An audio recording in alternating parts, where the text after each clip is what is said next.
Olá, muito boa noite, seja bem-vindo. Hoje, quinta-feira, semana quase acabando. Siga nossas redes sociais, acompanhe toda a programação ao vivo.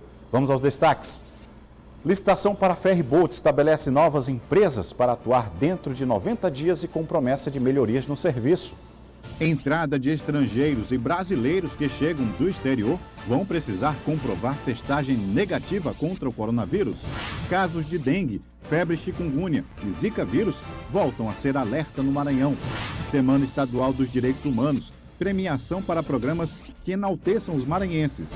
IBAMA deve retomar fiscalização de transporte de madeiras no estado. Tudo isso e muito mais agora, no Jornal da Guará.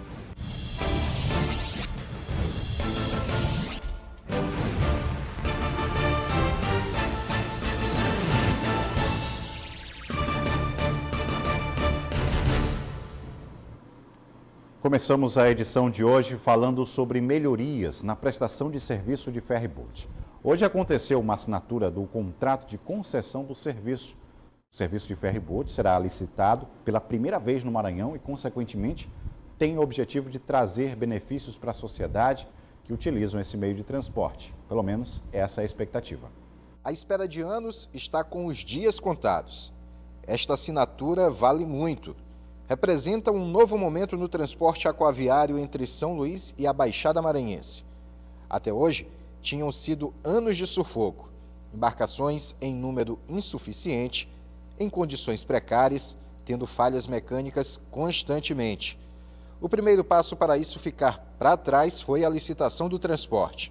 Passo concretizado com a assinatura do contrato com as empresas vencedoras. Isso é um processo que a MOB tem conduzido há bastante tempo, desde o início da gestão do governador Flávio Dino. E agora chegamos no final do processo licitatório da concorrência da travessia aquaviária São Luís Cujupe, e que se culmina hoje na assinatura do contrato. São duas empresas vencedoras, uma empresa que já opera aqui na região, que é a Internacional Marítima, e uma empresa nova que está chegando no sistema, que é uma empresa que, em que pede ser nova no Maranhão, já tem o know-how e a operação no município do Pará, opera lá em Belém, está vindo contribuir aqui, somar, prestando serviço para a nossa população do estado do Maranhão, principalmente a população da Baixada. E com esse contrato, com a segurança jurídica que isso traz para os investimentos privados, a gente espera que a gente tenha uma melhoria significativa já a curto prazo. No prazo de 90 dias devemos ter novas embarcações do sistema. E a longo prazo, ao longo dos 20 anos da concessão, uma constante renovação de frota e constantes melhorias no sistema de ferryboat. As duas empresas vencedoras do processo foram a Internacional Marítima e a Celt Navegações. Ambas comprometidas em mudar o cenário de momento. Sem sombra de dúvida, é o começo de fato da concessão e a gente espera poder contribuir para a melhoria do sistema. A gente já trabalha, já tem aproximadamente 30 anos operando lá na travessia em Belém, e a gente está vindo para cá para melhorar o serviço, né? Porque o que se tem as notícias é que é um serviço meio precário, então a nossa ideia é melhorar esse serviço. O presidente da empresa maranhense de administração portuária, a EMAP, também celebrou o momento de mudança no ferryboat. E o nosso trabalho é complementar, né? Nós cuidamos dos terminais, né? Estamos aí desde 2015 efetivando melhorias, né? O novo terminal do Cujupe, que foi entregue pelo governador Flávio Dino lá em 2018, foi um marco, né, para esse transporte. Temos feito melhorias também no terminal da Ponta da Espera e vamos agora, com a definição do modelo da embarcação, fazer melhorias também em ampliação das rampas de acesso, tanto do Cujupe como do terminal da Ponta da Espera. Mas a mudança não era mais aguardada do que foi para os usuários do transporte. Conhecedores do sofrimento e precariedade do serviço, eles esperam que a mudança atenda às necessidades. Uma esperança muito grande de que agora a gente tenha transporte de qualidade, porque nossa população da Baixada sofre muito, há muito tempo com isso. Bom, comentários da política maranhense, já com Marcos Saldanha aqui comigo. Boa noite, Saldanha. Boa noite, Hugo. Para a gente reanalisar aí o cenário do Brandão. Carlos Brandão, pré-candidato ao governo do estado, dentro de uma esfera de esquerda, né? O Brandão que é do PSDB. Será que vai haver mais alguma mudança aí? O Brandão pode ir para um outro partido? Ou aceita-se o Brandão do PSDB para ser pré-candidato? Pois é, Hugo, muito boa noite você de casa. É muito interessante a gente analisar os impactos que a política nacional acabam tendo no cenário estadual. Por exemplo, o Brandão hoje está afiliado ao PSDB, a gente sabe que teve toda aquela briga com o Roberto Rocha, o senador Roberto Rocha, e a gente não sabe quem está de saída de fato do partido, se o senador Roberto Rocha ou se o vice-governador Carlos Brandão. Uma vez seja feita a saída do PSDB, para qual partido o Brandão iria? Fala-se que ele iria para o PSB, por exemplo, mesmo partido do governador, né? Ou então que ele buscaria aí um outro partido, um outro caminho. Só que tem um problema que a gente tem que considerar, que é o seguinte: a gente já falou várias vezes aqui da questão da federação partidária, né?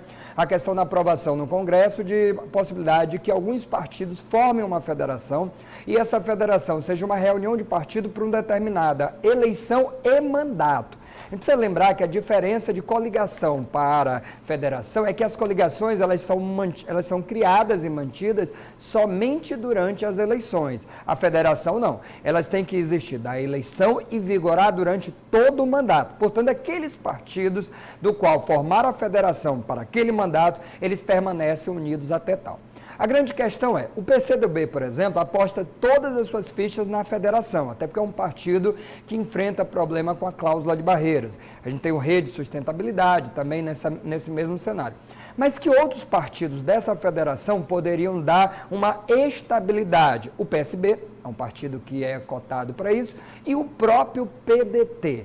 Aí você imagina, no estado do Maranhão, a gente tem uma disputa dentro do mesmo grupo governista do Flávio Dino, Carlos Brandão, vice-candidato, inclusive vice-governador, pré-candidato escolhido pelo Flávio Dino recentemente, mas o Everton Rocha, que está no mesmo grupo e que diz que foguete não dá ré, portanto ele não abandona a sua candidatura. Mas e se? Vamos supor que, por acaso, de fato, uma federação partidária seja organizada. Nesse caso, nós teríamos, por exemplo, até o Márcio Jardim fez essa provocação, nós teríamos numa mesma federação PDT, PV, Rede Sustentabilidade, PCdoB e, por que não, o próprio PSB. Nesse caso, como seria e quem seria o candidato da federação ao governo do estado? Ou seja, o problema que você tem no grupo, na base do governador Flávio Dino, poderia também se fazer numa federação. Ou seja, o PSB ainda teria o problema de, em indo para lá o vice-governador Carlos Brandão, a gente não sabe, por exemplo, se o Leitoa poderia também, sendo do partido, teve toda aquela história de ter sido tirada, a polêmica de que foi tomada dele, que ele é candidato a deputado federal, mas e se ele decidisse ser candidato ao governo pela legenda? É pouco provável, mas e se? Né? E o Everton Rocha sendo candidato ao governo pelo PDT? Estando na federação, eles teriam que ter um candidato só. Então esse, Hugo, é só mais um tempero que a gente tem aí nessa disputa, que pode ser, para além do grupo governista, também na federação nacional. E tem mais um elemento nacional nessa questão que a gente não adicionou, que é o Geraldo Alckmin. Sim. Ou seja, o Geraldo Alckmin ele é pensado justamente para ser o nome vice do presidente Lula, ou seja, a esquerda conversando mais com a direita ou com a centro-direita, como queiram. Nesse caso, o PSDB, a gente sabe que tem o Dória, que é pré-candidato à presidência. O Alckmin, que levou o Dória para o partido, agora não se viabilizou. O Dória vai buscar um outro partido para se chamar de seu. Esse outro partido poderia ser, por exemplo, o PSB, justamente para compor Lula, PT, e ele o vice-candidato a presidente pelo PSB. Em isso acontecendo, quem é o candidato do PSB aqui no Maranhão? Ao Senado, o Flávio Dino é indiscutível, mas e ao governo do estado? Eu preciso lembrar que o Carlos Brandão tem uma proximidade muito grande com o Geraldo Alckmin. E esse movimento que ele fez exatamente no PSDB se deu justamente por essa via. Esse é o caminho dele muito próximo. E aí, como seria agora essa questão nacional em se viabilizando, em se organizando numa federação? Você teria, por exemplo, Lula, Geraldo Alckmin no campo nacional e todos o próprio Everton, como nós falamos aqui, o Brandão, todo mundo na federação local. Ou seja, tem muito pano para manga ainda, viu? Tem muita coisa ainda muita peça para se encaixar, né? A coisa ainda não está definida, não. Então, eu costumo dizer que para além das vontades existem as necessidades. Mas, além de tudo, quem define sempre, a gente diz, é o povo, né? Mas até chegar o nome que o povo vai digitar, é agora que as articulações políticas acontecem, elas são dentro dos partidos. Verdade. E a gente vai seguindo, analisando, olhando de longe, vendo o que vai acontecer. Vamos aguardar. Tem desdobramentos nessa história. Obrigado, Saldanha. Uma ótima noite. Agradeço. Boa noite. Bom, a gente segue com mais informações. Daqui a pouquinho a gente retoma o assunto política. Vem aí novas regras para quem for entrar no Brasil por voos internacionais. Todas as pessoas brasileiras ou estrangeiras que entrarem no Brasil por via aérea a partir de sábado, agora, dia 11, terão que apresentar documentos de teste negativo para a Covid-19 e também de vacinação. Caso contrário, vão ter que passar por uma quarentena de 5 dias na cidade de destino. Na hipótese de voo com conexões ou escalas em que o viajante permaneça em área restrita do aeroporto, os prazos referidos serão considerados em relação ao embarque no primeiro trecho da viagem. Até então, o viajante oriundo de outro país tinha que mostrar somente a declaração de saúde do viajante, documento preenchido no site da Agência Nacional de Vigilância Sanitária, Anvisa, e um teste RT-PCR negativo feito até 72 horas antes do embarque. Para os casos de crianças com idade inferior a 12 anos que estejam viajando acompanhadas, a portaria diz que elas estão necessitadas de apresentar documento comprobatório de realização de testes para rastreio da infecção pelo coronavírus, desde que todos os acompanhantes apresentem documentos com resultado negativo ou não detectável. O viajante estrangeiro, ao entrar no Brasil por rodovias ou qualquer outros meios terrestres, também deverá apresentar comprovante impresso ou e-mail eletrônico da vacinação com imunizantes comprovados, aprovados aqui pela Anvisa ou pela OMS ou ainda pelas autoridades do país onde ele foi vacinado. Vamos lá, então a gente ainda tem, seguindo na linha de saúde, falando sobre caso de contaminação pelo mosquito Aedes aegypti. As chuvas na capital ainda estão escassas. O Ministério da Saúde apresentou dados sobre os casos de óbitos das principais arboviroses de circulação urbana, como dengue, chikungunya, zika vírus, esse ano de 2021. A pandemia do novo coronavírus está no foco dos noticiários há mais de um ano, por se tratar do problema de saúde pública mais urgente no momento. Mas outras doenças comuns continuam entre nós, como é o caso da dengue, um dos maiores problemas de saúde pública do país. A doença é transmitida pelo Aedes aegypti e causa milhares de mortes todos os anos. No Brasil, o verão é uma época do ano que aumentam os casos de doenças e devemos estar vigilantes na luta contra os mosquitos. Arboviroses são doenças que são transmitidas através de insetos, né? Como, por exemplo, os mosquitos. E um muito nosso conhecido que é o Aedes aegypti, que transmite 3 importantes doenças na nossa cidade, nas nossas cidades brasileiras, que é a dengue, chikungunya e o zika vírus, né? As 3 mais conhecidas que mais acontecem. O Ministério da Saúde apresentou dados sobre os casos e óbitos das principais arboviroses de circulação urbana, como a dengue, chikungunya e zika, e indicou uma melhora geral no cenário nacional. Porém, alguns estados ainda apresentam alta em relação ao ano passado. Casos de dengue teve uma queda de 46% em relação ao ano de 2020. Os números de óbitos caíram para 62%. Já nos casos de zika, a queda foi de 17,6% e até agora nenhum óbito em 2021. Com os índices, foi lançada uma campanha de combate ao mosquito Aedes aegypti, o responsável por transmitir as principais arboviroses. Quando nós estamos na nossa época de inverno, que é a época que a gente tem mais, mais chuvas, né, mais água no meio ambiente, é lógico que para ele se reproduzir ele precisa de água, de umidade. Então nós temos nesse período tudo o que ele precisa para se reproduzir e reproduzir mais rápido. E aí tem mais doença. Por isso que a gente chama muita atenção quando começa o período de... A boa notícia é que no ano de 2021, aqui no Maranhão, não houve registros de óbitos por arboviroses.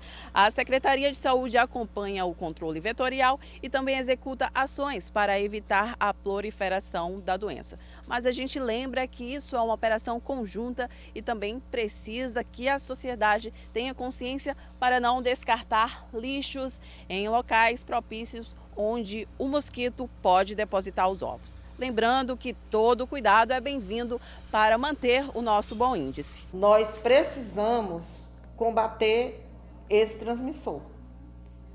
E a melhor forma de combater esse mosquito transmissor é destruindo os focos de reprodução dele, que são os focos de larvas. Trazendo agora números apresentados pela Secretaria de Estado da Saúde sobre novos casos de AIDS. Entre os anos de 2020 e 2021, mais de 1.200 novos casos de AIDS foram registrados no Maranhão. Segundo o levantamento da SES, de janeiro de 2021 até o momento, foram registrados 359 novos casos da doença, totalizando aí 1.268 casos em quase 2 anos.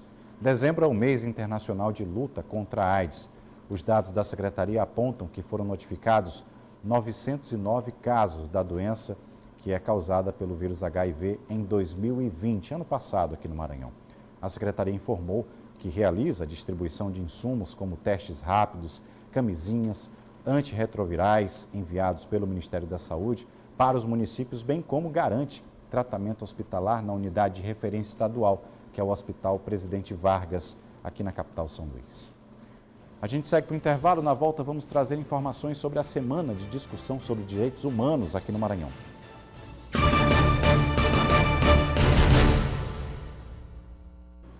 O governo do estado deu início aos trabalhos da Semana Estadual dos Direitos Humanos, com amplas discussões das necessidades do povo maranhense. Amanhã acontece uma premiação intitulada Magno Cruz, que acontece às 15h no Palácio Henrique de La Roque. De 1º a 10 deste mês, a Secretaria de Estado de Direitos Humanos e Participação Popular realiza a Semana Estadual de Direitos Humanos Maurício Paixão, em homenagem a Raimundo Maurício Paixão, militante dos direitos humanos, pesquisador do Centro de Cultura Negra do Maranhão e primeiro ouvidor de direitos humanos, igualdade racial e juventude do Estado. No dia 10 nós celebramos a Declaração Universal dos Direitos Humanos e desde o dia 3 nós demos início a essa celebração. Com o Dia Internacional do Direito da Pessoa com Deficiência, nós fizemos um grande seminário sobre o direito das comunidades tradicionais aos seus territórios, seu direito à vida e à defesa da biodiversidade. E hoje estamos realizando um grande encontro com os movimentos sociais de São Luís sobre a fome, a carestia e a insegurança alimentar que hoje as famílias no Brasil enfrentam. Este ano a semana apresenta uma programação diversa com eventos. A quinta-feira foi para discutir a segurança alimentar, importante temática quando tantas famílias enfrentam dificuldades para ter o que comer. Eu diria assim que tem 2 movimentos que nós estamos discutindo hoje. Um é o exercício da solidariedade. Em tempo de crise é preciso haver solidariedade individual, solidariedade comunitária e responsabilidade institucional.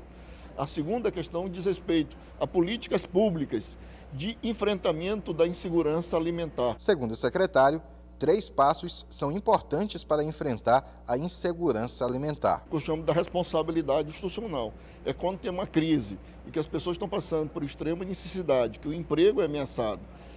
O Estado tem que tomar medidas para redução dos danos e para atendimento da população. E aí dou 3 exemplos importantes. Primeiro, o governo do Estado aumentou as compras da agricultura familiar. Segundo, o governo do Estado tem mantido os investimentos em obras públicas, construção de hospitais, estradas, escolas, o que aquece a economia e que possibilita a manutenção de postos de trabalho. Ana Maria trabalha com uma instituição de educação infantil.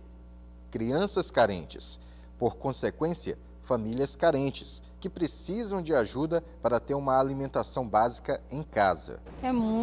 O que a gente espera é que a gente saia daqui realizados e levando uma positividade, como eu já acabei de falar, porque assim, será para nós de um grande benefício até porque a nossa instituição, a maioria delas são localizadas em lugares, né, bem carentes, e eu creio que este evento vai mudar muito a realidade daquelas crianças. A Semana Estadual de Direitos Humanos encerra com a entrega de um prêmio. Amanhã nós vamos ter um belíssimo encontro, que é a entrega do Prêmio Magno Cruz. O Prêmio Magno Cruz ele visa destacar as boas práticas na promoção e na defesa dos direitos humanos no nosso Estado. Foi feita uma comissão, recebeu as propostas, as inscrições, foi feita a seleção, houve consulta pública e amanhã nós vamos conhecer os vencedores. Por isso eu queria convidar todas as pessoas para participarem amanhã desse belíssimo ato da entrega do Prêmio Magno Cruz a partir das 15 horas aqui no La Roque. E a nossa produção segue acompanhando os passos da CPI do Transporte, da Câmara de Vereadores de São Luís. Hoje à tarde aconteceu uma reunião a portas fechadas entre os integrantes da comissão. Não se tem data para uma nova reunião ou uma ação concreta dos trabalhos de investigação do sistema de transporte público aqui da capital. Enquanto isso, nós seguimos acompanhando o desenrolar, o desempenho dos vereadores, que são nossos representantes lá na Câmara Municipal. Falando agora sobre a federação partidária. Falamos isso no primeiro bloco. O Supremo Tribunal Federal decidiu que as federações partidárias devem obter registro de estatuto até 6 meses antes das eleições. É o mesmo prazo definido em lei para qualquer legenda esteja registrada e apta a lançar candidatos. As federações foram criadas em setembro deste ano, que alterou aí a lei dos partidos políticos. Pelo texto, as legendas podem se unir para a apresentação de candidatos majoritários, a eles presidente, prefeito, governador ou senador, ou candidatos proporcionais, deputado estadual, deputado federal ou vereador. E agora nós vamos seguir para um rápido intervalo, a gente volta já com outras informações. É um instante só.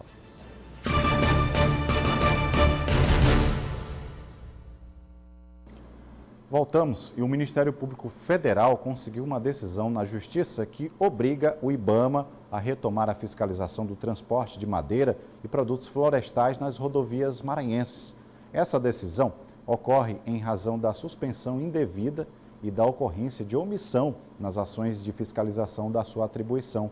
De acordo com esta ação judicial, a Superintendência Regional do IBAMA havia suspendido a fiscalização nas rodovias e o controle de autuações e apreensões de produtos florestais irregulares, geralmente procedentes de polos madeireiros clandestinos ou de estados da região norte, realizadas pela Polícia Rodoviária Federal.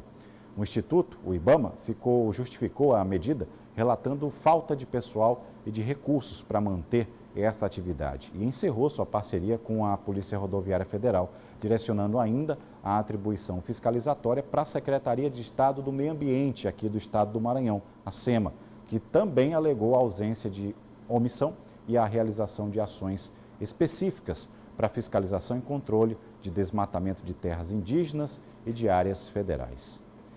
Preparações, aliás, a gente segue aqui com informações do DENIT. Nos próximos dias será realizada a recuperação do viaduto sobre a linha férrea no quilômetro 16 da BR-135 pela VLI Logística, entre os dias 16 a 24 de dezembro. Durante a programação, será necessário a interdição de meia pista e também interdição total.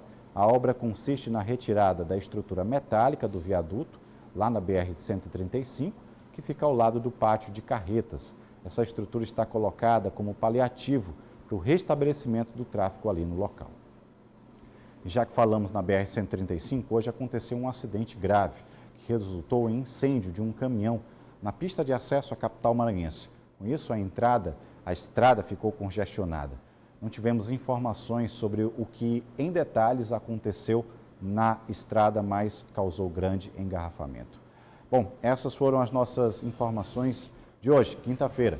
Para você, uma excelente noite. A gente volta a se encontrar amanhã, na sexta, 18h45. Tchau.